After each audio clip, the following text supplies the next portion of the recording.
Capitol is a dome that is 190 feet above the ground, made of stained glass.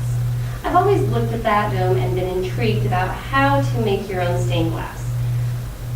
I found an article titled How to Make Stained Glass, written in 1981, the author's last name was Zenny, that discussed a step-by-step way that anybody could make their own.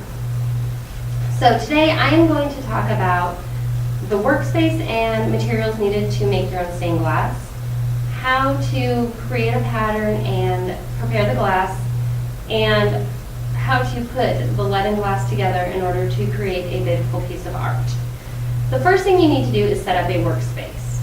What would be best is a table or bench. If you do not have a table or bench, you can take 2 sawhorses and lay a piece of plywood across, and that will give you a place to work.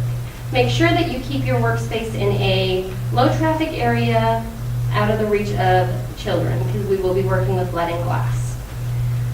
Your materials that you need are some everyday and some special supplies. Everyday materials that you will need is graph paper, a pencil and a permanent marker, a hammer, wire cutters, nails, newspaper, a scrub brush, and a wire brush.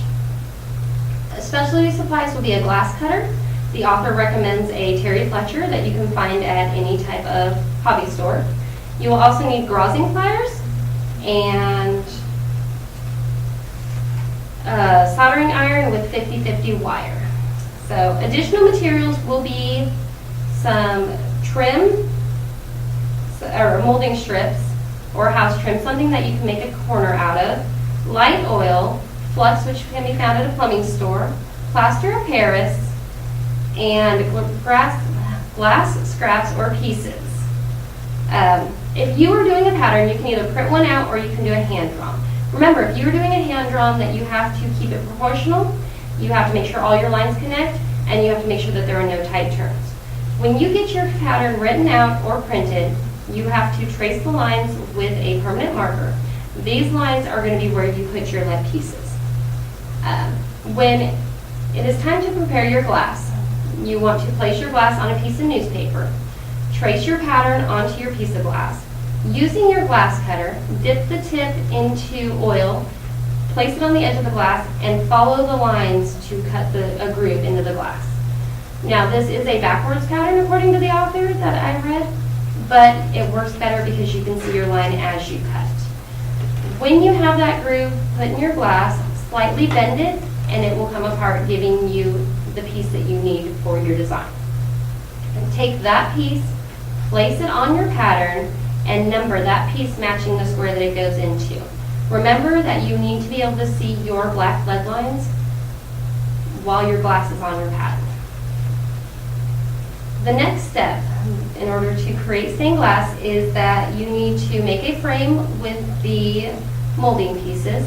This will hold your lead and your glass in while you're piecing it together.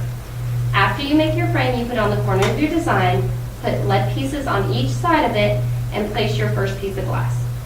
Take a horseshoe nail and hammer that piece of glass, or hammer it into the edge of the piece of glass so that the glass does not move. Continue this process, covering the permanent lines with your lead and putting your glass pieces in the correct number spaces. Once this is complete, you are ready to solder it together.